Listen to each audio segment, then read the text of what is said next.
Li Qiang has been confirmed as premier.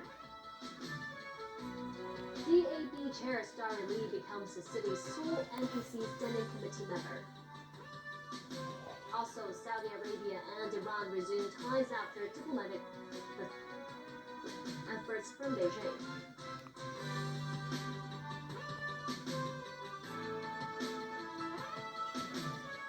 Good evening and thanks for joining us. President Xi Jinping has signed a presidential order appointing Li Qiang as premier. Li's appointment was endorsed at a plenary meeting of the National Legislature. Some 3,000 delegates also endorsed a new leadership for the Central Military Commission, including its vice chairman. Sharon Tan reports. The fourth plenary meeting of the first session of the 14th National People's Congress took place in Beijing this morning. Nearly 3,000 NPC deputies voted to approve the premiership nomination of Li Qiang by the newly elected President Xi Jinping. Xi was the first to place his ballot, followed by the 6 Politburo Standing Committee members and Vice President Han Zheng. Li garnered 2,936 supporting votes, with 3 opposing and 8 abstentions. He was officially appointed premier after President Xi signed a presidential decree.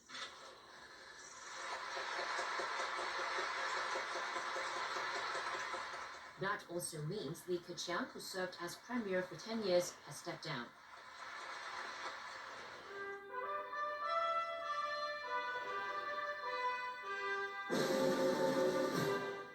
Li Qiang then took an oath of allegiance to the country's constitution. To safeguard the constitution authority, fulfill my legal obligations, be loyal to the country and the people, be committed and honest in my duty, accept the people's supervision,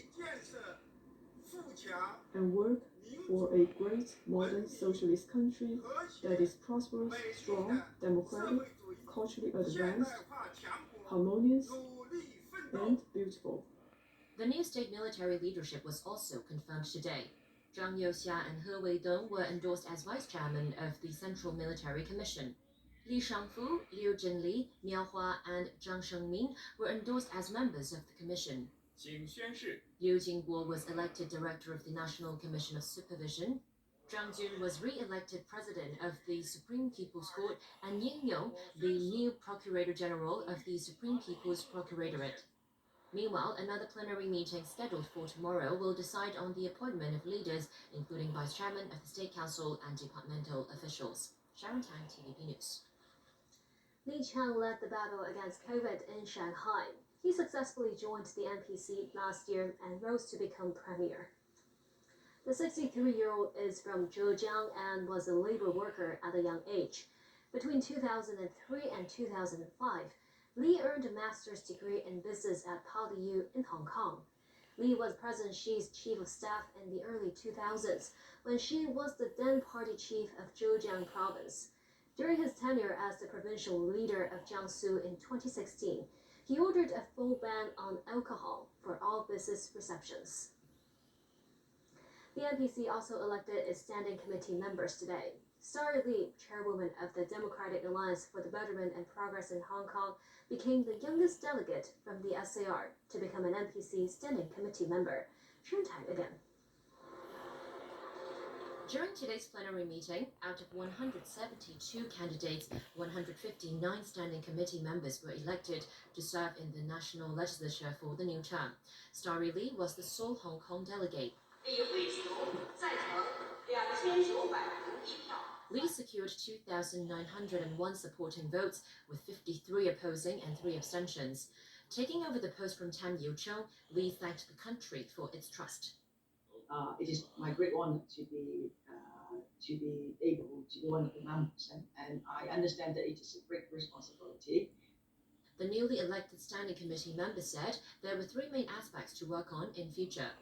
Get in touch with different sectors of the community, listen to them, and so that I can design my work through different talks or seminars or sharings to let Hong Kong people understand more about the relationship between constitution and basic law, and also the national security law. to integrate further into the Greater Bay Area, especially because this is a great opportunity. The 48-year-old is the youngest to become a Hong Kong Standing Committee member to the NPC. Starry Lee was an accountant before she set foot in politics in 1999. She became a lawmaker in 2008 and in 2015 succeeded Tam Yiu-chung as chairman of the DAB. Since the city's handover to Chinese rule, several Hong Kong people have served in the National People's Congress Standing Committee. They include entrepreneur Zheng Hinchi and former LegCo President Rita Fan. Sharon Tang, TVB News. The first session of the 14th National Committee of the Chinese People's Political Consultative Conference concluded today. 4 resolutions were approved during the meeting.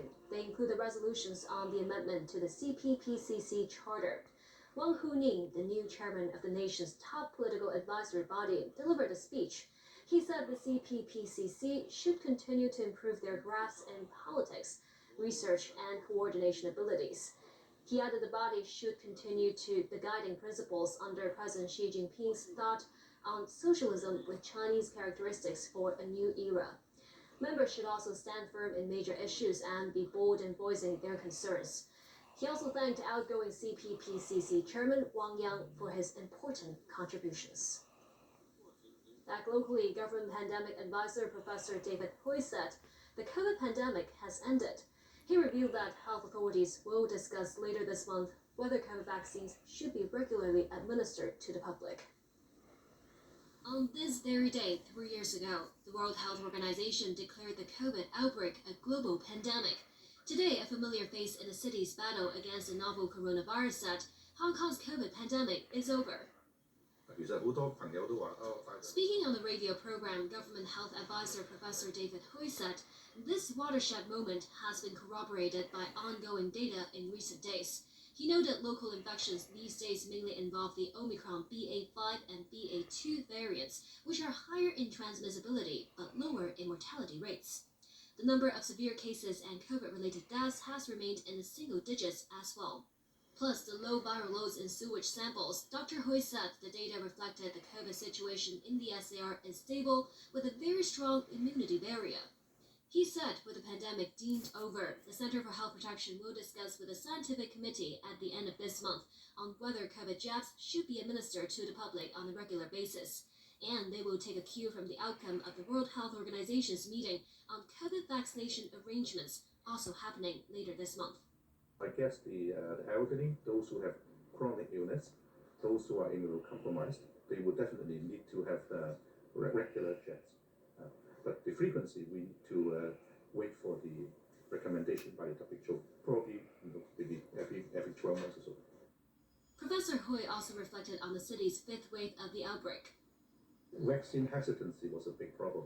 Many elderly were unvaccinated or not fully vaccinated, so they developed very severe disease and required hospitalization. At that time, we were also implementing the containment policy. That actually flooded the hospital, overload the hospital system. He said home isolation for mild cases should have been introduced earlier to ease pressures on the public health sector.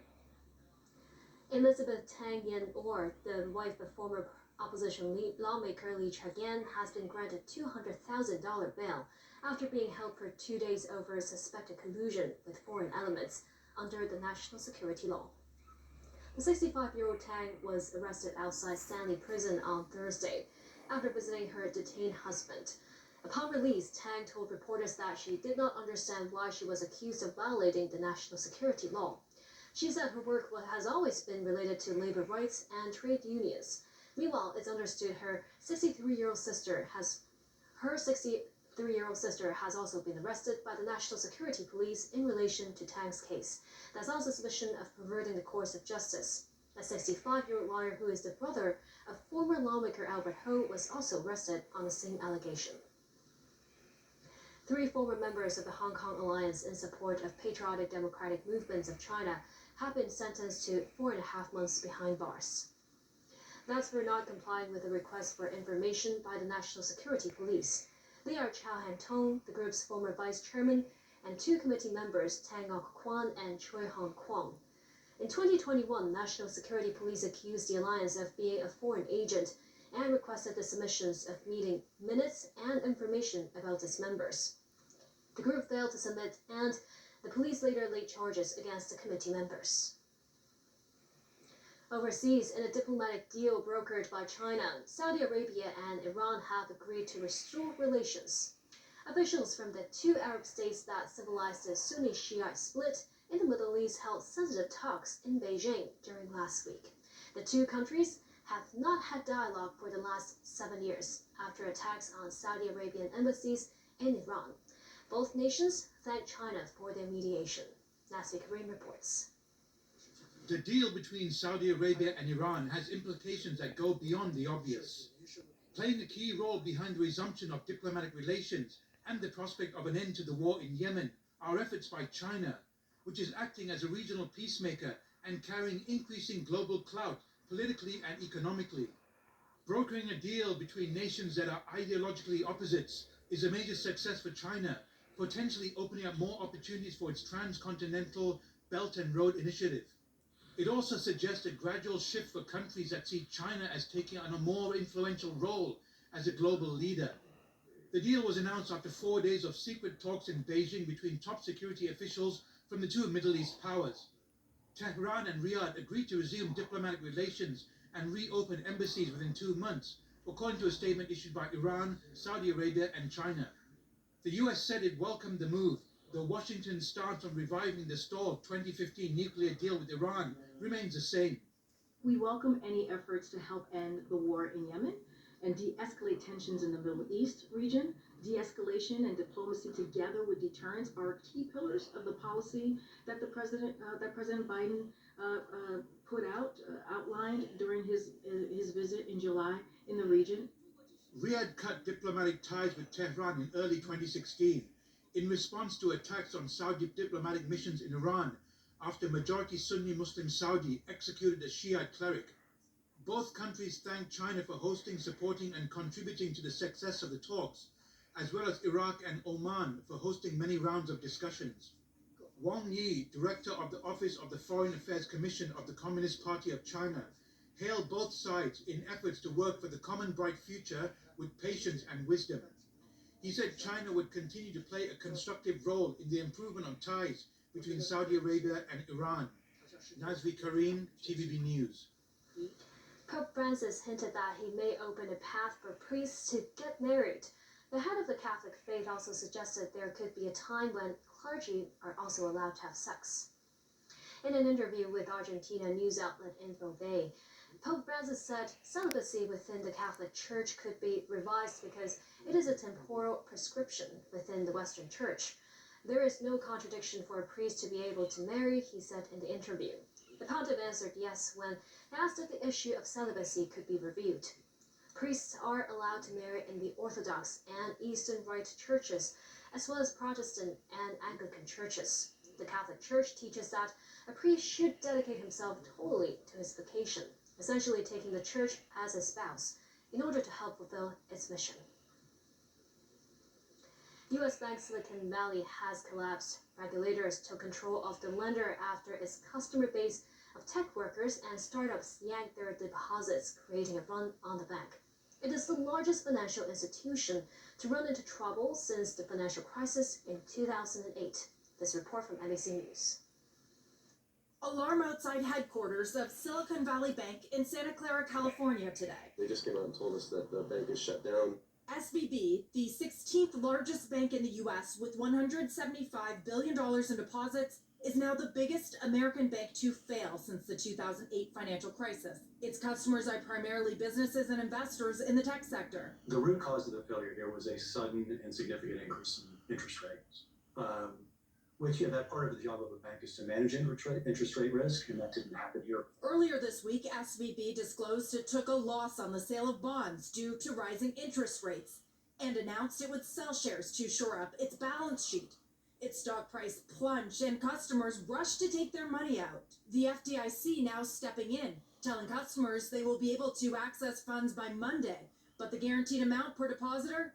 $250,000. A heart-stopping moment of this bank is done. Ashley Trenier is the CEO of healthcare startup Farmbox RX. Unable to access her money today, she fears she could be out more than $10 million. $250,000 isn't a ton of money to us when you're talking of 8 figures that's in the bank currently. Concern over today's collapse of SVB drove Wall Street lower. The banking sector alone down more than 4%.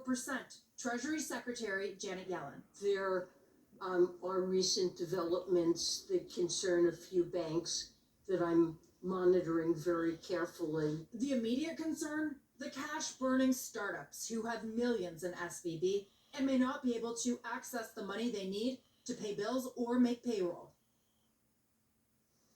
Developed and built in China, the world's largest container ship has been delivered in Shanghai. The Mediterranean Tessa measured 400 meters long, 6 meters longer than the world's biggest aircraft carrier. It also has a deck area equivalent to 4 standard football fields. It is able to carry 240,000 tons of cargo at one time.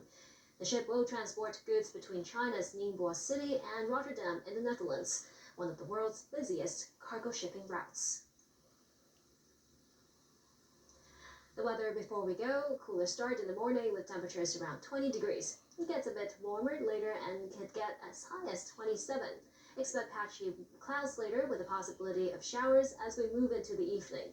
There will be slightly cooler mornings in the next couple of days too, with fine and dry conditions during the day. And temperatures are set to rise midweek next week. And that's the news for tonight. Thank you for watching.